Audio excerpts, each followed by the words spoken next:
জয় গণেশ। বন্ধুরা, আগামীকাল 27শে আগস্ট বুধবার, অতি পবিত্র দিন গণেশ চতুর্থী। এই দিনে একটি সবজি খান, সারা বছরের পূর্ণ লাভ করবেন এবং এই দিনে লবণ দিয়ে এই কাজটি করুন, দেখবেন সমস্ত নেগেটিভিটি দূর হয়ে গেছে। বন্ধুরা, যারা নতুন এসেছেন চ্যানেলটিকে সাবস্ক্রাইব করে বেল বাটনটি অন করে দিয়ে যাবেন, সমস্ত ভিডিও পৌঁছে যাবে আপনার কাছে। জয় গণেশ।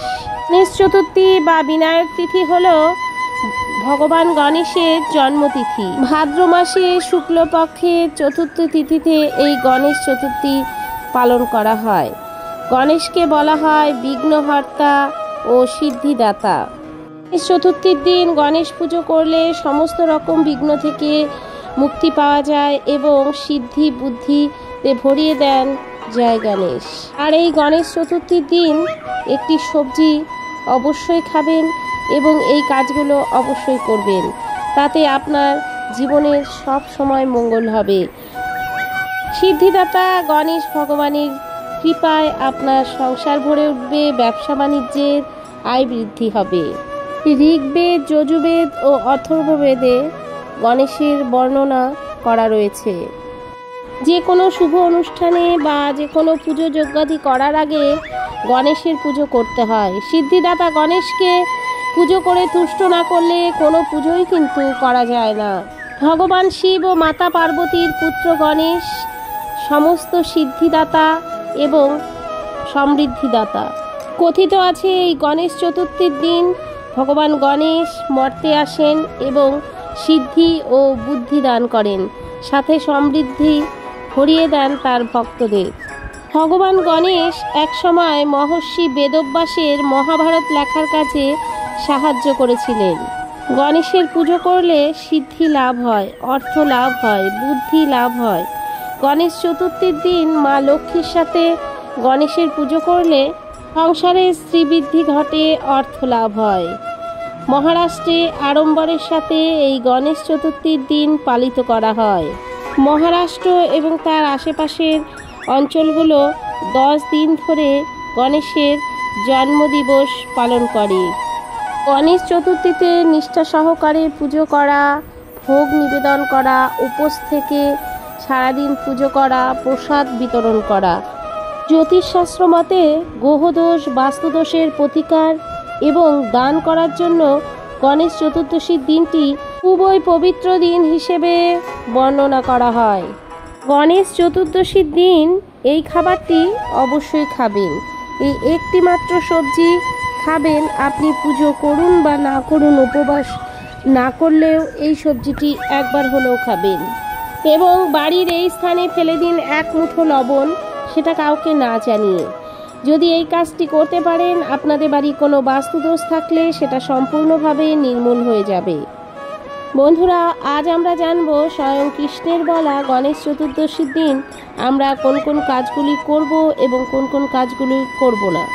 গণেশ চতুর্দশীর দিন 1 মুঠো লবণ ফেলে দিন, এতে সংসারের আয় বৃদ্ধি হবে, বাস্তুদোষ দূর হবে, জীবনে সুখ স্বাচ্ছন্দ্য নেমে আসবে। আপনার ব্যবসা বাণিজ্য থাকলে সেখানে উন্নতি হবে।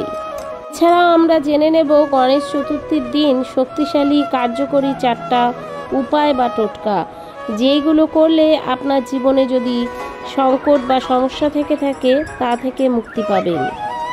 বিশুদ্ধ পঞ্জিকা অনুসারে 26শে আগস্ট 2025 মঙ্গলবার দুপুর 1:56 চতুর্থী শুরু হবে এবং 27শে আগস্ট বুধবার দুপুর 3:45 পর্যন্ত চতুর্থী থাকবে। এবং 27শে আগস্ট বুধবার গণেশ চতুর্দশীর ব্রত, সৌভাগ্য চতুর্দশীর ব্রত আর বিনায়ক চতুর্দশীর ব্রত পালিত হবে এবং শ্রী শ্রী গণেশ পূজা অনুষ্ঠিত হবে। শাস্ত্রমতে ভগবান শিব এবং দেবী পার্বতীর পুত্র হলেন গণেশ। দেবী পার্বতীর গাত্র ময়লা থেকে ভগবান গণেশের আবির্ভাব বা সৃষ্টি হয়েছিল। পুত্র গণেশ তখন মার মহলে দ্বার রক্ষক ছিলেন। দেবী পার্বতী বলেছিলেন দ্বার রক্ষক হয়ে থাকতে কেউ যেন অন্দরে প্রবেশ না করে। দেবাদিদেব মহাদেব মাতা পার্বতীর সাথে যখন দেখা করতে আসেন তখন গণেশ তাকে বাধা সৃষ্টি করেন। এবং মহাদেব অতি ক্রুদ্ধ হয়ে যান।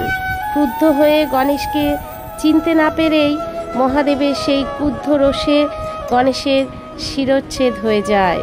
অতঃপর মাতা পার্বতী তো অত্যাধিক ক্রুদ্ধ হয়ে যান এবং মহাদেবকে বলেন পুত্র গণেশকে পুনরায় জীবিত করে দিতে।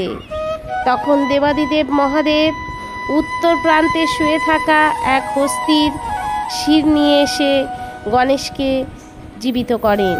এখান থেকে দেবতা গণেশ গজানন হিসেবে পরিচিত হন এবং মহাদেবের আশীর্বাদে বরদানে গণেশ সমস্ত দেবদেবতার আগে পূজিত হন।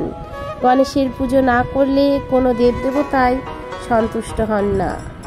আপনার বাড়িতে খুব সহজে গণেশ পুজো করতে পারবেন। এর জন্য লাগবে একটা গণেশের মূর্তি বা ছবি, এক টুকরো নতুন লাল বা হলুদ কাপড়, গঙ্গা জল, ফুল, তার মধ্যে লাল ফুল যেন অবশ্যই থাকে, 21টা দূর্বা ঘাস এবং ধূপ, দীপ, প্রদীপ, চন্দন, কুমকুম, হলুদ, ধান, চাল, পঞ্চপল্লব, পান, সুপারি, নারকেল, গণেশের প্রিয় মোদক, লাড্ডু আর পায়েস, কলা, আপেল, পেয়ারা এবং অন্য মিষ্টি জাতীয় ফল।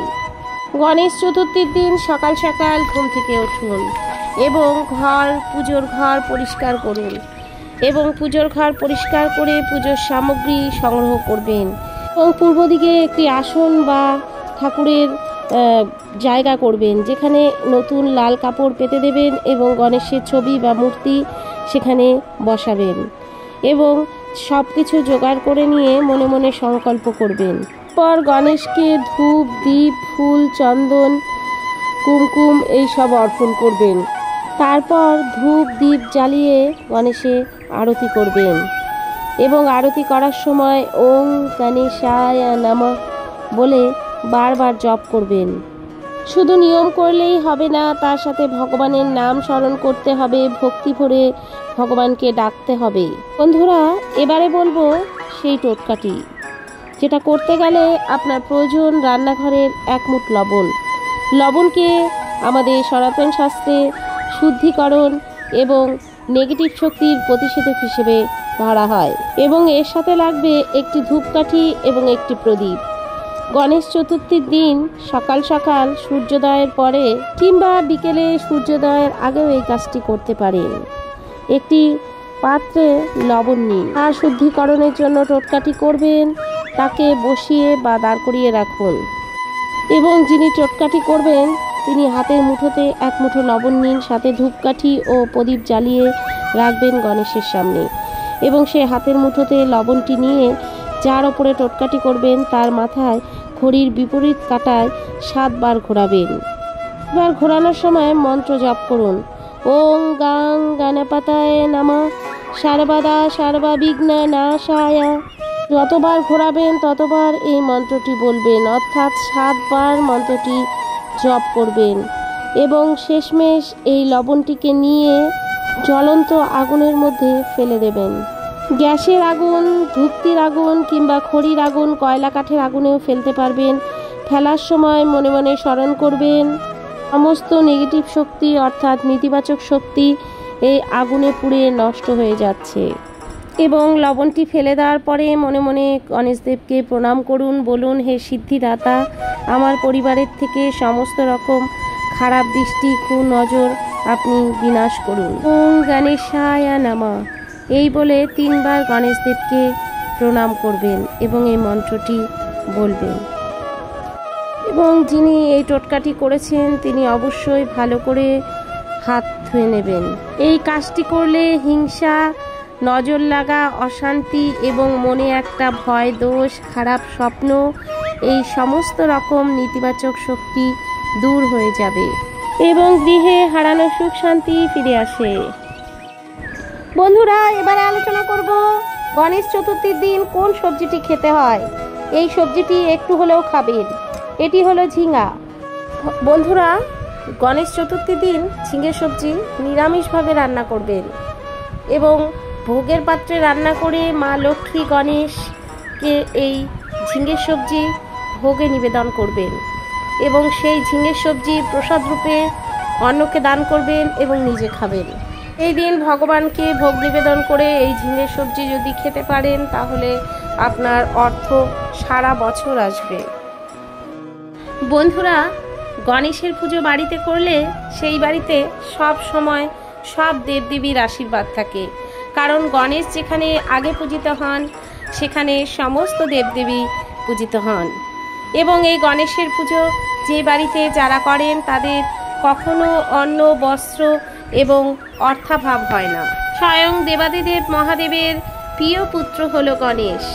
তাই বাড়িতে বসে গণেশ চতুর্থীর দিন সামান্য কিছু উপকরণের মাধ্যমে গণেশ পুজো সম্পাদন করুন।